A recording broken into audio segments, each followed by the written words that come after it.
Hi అండి, అందరూ ఎలా ఉన్నారు? బాగున్నారా? నేను కూడా చాలా బాగున్నాను. న్యూస్ ఛానల్స్లో న్యూస్ చూస్తూ ఉంటే సడన్గా ఒక అడ్వర్టైజ్మెంట్ అనేది వచ్చింది. స్టాక్స్, మ్యూచువల్ ఫండ్స్ గురించి ఎలాంటి పెట్టుబడులు పెట్టాలి, ఎవరెవరు పెట్టాలి అని చెప్పి. సో మీకు చెప్తే కొంచెం అవగాహన వస్తుందని చెప్పి నేనైతే ఈ వీడియో చేస్తున్నాను. సో ఈ వీడియో చేయడానికి ముఖ్య కారణం ఏంటంటే, చాలామంది యువత అనేది స్టాక్ మార్కెట్స్, మ్యూచువల్ ఫండ్స్ గురించి తెలియకుండా నష్టపోతూ ఉన్నారు. లక్షల్లో పెట్టి ప్రాణాలు తీసుకుంటున్నారు. సో అలా కాకుండా మీరు దాని మీద ఎంత అవగాహన ఉందో మీరైతే మీకు మీరే ప్రశ్నించుకోండి. ఎవరో ఏమో చెప్పారని కాదు, మీకు తెలిస్తేనే స్టాక్ మార్కెట్ అనేది, మ్యూచువల్ ఫండ్స్ అనేది మనీని అయితే ఇన్వెస్ట్మెంట్ చేయండి. ఎందుకంటే తెలియకుండా మనీని ఇన్వెస్ట్మెంట్ చేసి లాస్ అయితే అవ్వద్దు. నేను అదే చెప్తాను. స్టాక్ మార్కెట్స్ గురించి, మ్యూచువల్ ఫండ్స్ గురించి ముందు తెలుసుకోండి. తెలుసుకుంటేనే మీరు దాని మీద ఇన్వెస్ట్మెంట్ అనేది చేయగలుగుతారు. తెలియకుండా చేయొద్దు, నష్టపోతారు. స్టాక్ మార్కెట్స్ అనేది మార్కెట్ పల్స్ మీద ఆధారపడి ఉంటుంది. మార్కెట్ హైలో ఉన్నప్పుడు పెరుగుతుంది, లోలో ఉన్నప్పుడు పడిపోతుంది. సో దాన్ని మీరు రిస్క్ బేర్ చేయగలగాలి. ఒక మిడిల్ క్లాస్ ఫ్యామిలీ లక్షలు అయితే బేర్ చేయలేరు కాబట్టి, సో మీ ఫైనాన్షియల్ స్టేటస్ ఏంటో దాని మీద అయితే మీరు ఇన్వెస్ట్మెంట్ అనేది చెయ్యండి. 500 రూపీసా? ఓకే, 500 రూపీస్ చేయండి. 1000 రూపీసా? 1000 రూపీస్తో చేయండి. ఎందుకంటే ఎక్కువ ఇన్వెస్ట్మెంట్ చేస్తే మీరే నష్టపోయేదానికి ఛాన్స్ ఉంటుంది. సో ఎస్ఐపిలో 500,000 రూపీస్ చేసుకుంటాం మేడం, మాకెందుకు ఎక్కువ మనీ పెట్టి లాస్ అయితే తిరిగి కోలుకోలేనంత తక్కువ ఫైనాన్షియల్ స్టేటస్ అండి మాది అంటే, సో హ్యాపీగా ఎస్ఐపిస్ చేసుకోండి. 500,000 రూపీస్తో కూడా మ్యూచువల్ ఫండ్స్లో ఎస్ఐపి చేశారంటే హ్యాపీగా మీకు మనీ అనేది గ్రోత్ అవుతూ వస్తుంది. సో మ్యూచువల్ ఫండ్స్, స్టాక్స్ మార్కెట్లో ఎక్కువ మనీ అయితే పెట్టకూడదు. ఎక్కువ మనీ పెడితే దాన్ని మీరు బేర్ చేయగలగాలి. లేదు నాకు దాని మీద అవగాహన లేదండి అంటే అప్పటికే మానేయండి. ఆలోచించి సేఫ్ సైడ్ అయితే ఇన్వెస్ట్మెంట్ చేయండి. ఎక్కువ మనీ తీసుకెళ్ళి పెట్టేసి ఒకే దాంతో పెట్టేసి లాస్ అయ్యి ప్రాణాలు అయితే తీసుకోవద్దు. ఓకేనా? ఎస్ఐపి కానీ ఎస్డబ్ల్యూపి అలా సేఫ్గా ఇన్వెస్ట్మెంట్స్ అయితే చేయండి. లక్షలు అప్పు చేసి మాత్రం ట్రేడింగ్ అయితే చేయొద్దు. మీ దగ్గర ఉన్న మనీతో ట్రేడింగ్ చేసినా పర్లేదు, కానీ అప్పు చేశారనుకోండి మీకు చాలా లాస్ అయితే అవుతుంది.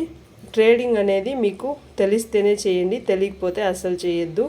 సో దాని మీద నాలెడ్జ్ అనేది గెయిన్ చేసుకోండి. దాని మీద చాలా కోర్సెస్ అయితే ఉన్నాయి, తీసుకొని మీరైతే ట్రేడింగ్ నేర్చుకోవాలని మీకు ఇంట్రెస్ట్ ఉంటే చేయండి. ఏదో ఎవరో చెప్పారు లక్షలు వచ్చేస్తుంది, ఒకరికి వచ్చింది మనకు రావాలని చెప్పి చేయకండి. ఒకరికి ఉన్న నాలెడ్జ్ వేరు, మనకున్న నాలెడ్జ్ వేరు అనేది గుర్తుపెట్టుకోండి. ఓకేనా? ట్రేడింగ్ చేసేటప్పుడు జాగ్రత్తగా చేయండి. నాలెడ్జ్ లేకుండా ఎక్కడ అమౌంట్ తీసుకెళ్ళి పెట్టద్దు. నాలెడ్జ్ ఫస్ట్ పెంచుకోండి. కోర్సెస్ తీసుకొని మంచిగా నాలెడ్జ్ని గెయిన్ చేసుకోండి. ఎస్ఐపీలు చేసుకోండి. హ్యాపీగా మీ మొబైల్లోనే చేసుకోవచ్చు. ఇంతకుముందు వీడియోలోనే చెప్పాను నేను. ఏంజల్ వన్, గ్రో, అలాగే మనకు జెరోదా, ఈ 3 యాప్స్లో మనమైతే ఎస్ఐపీస్ చేసుకోవచ్చు. అందులో కూడా మీకు అవగాహన ఉంటేనే ఎస్ఐపీలు అనేది చేయండి.